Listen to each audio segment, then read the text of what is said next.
تو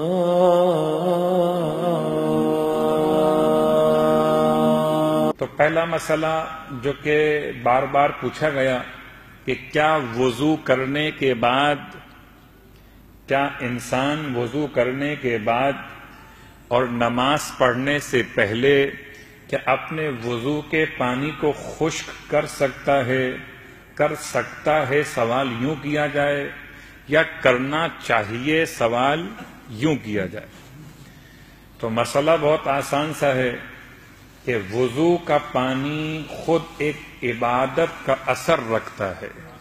جب تک اعضاء و جوارح پر رہتا ہے نامہ اعمال میں ثواب لکھا جاتا رہتا ہے، الا سوائے خاص مسئلے کے جو شاید جس کی بنیاد پر یہ بات آگے بڑھ رہی ہے کہ مجھے فوراً وضو کے بعد نماز کے لیے آنا ہے اور نماز کے لیے سجدگاہ پر سجدہ کرتے ہوئے اگر پیشانی پر اتنا پانی ہو کہ مٹی پر سجدہ کرنا نہ کہا جائے، کیچڑ ہو جائے سجدگاہ پر، یہ بہت شاذ و نادر مسئلہ ہوگا. عام طور پر اتنا پانی انسان کی بھووں میں یا پیشانی پر رکتا نہیں ہے.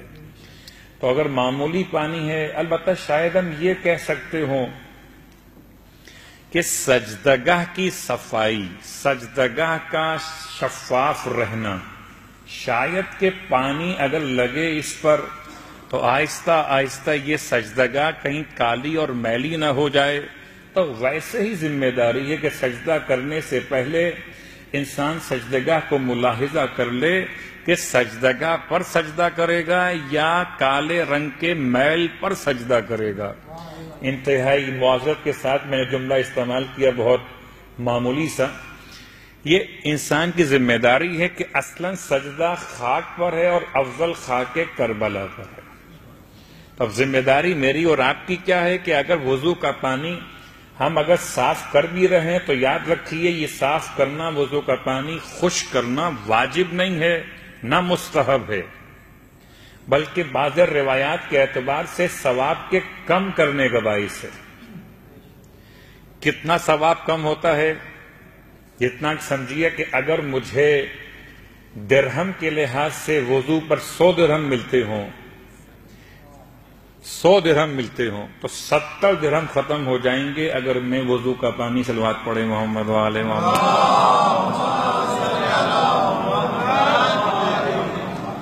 اب اتنا نقصان تو آپ نہیں کریں گے نا انشاءاللہ.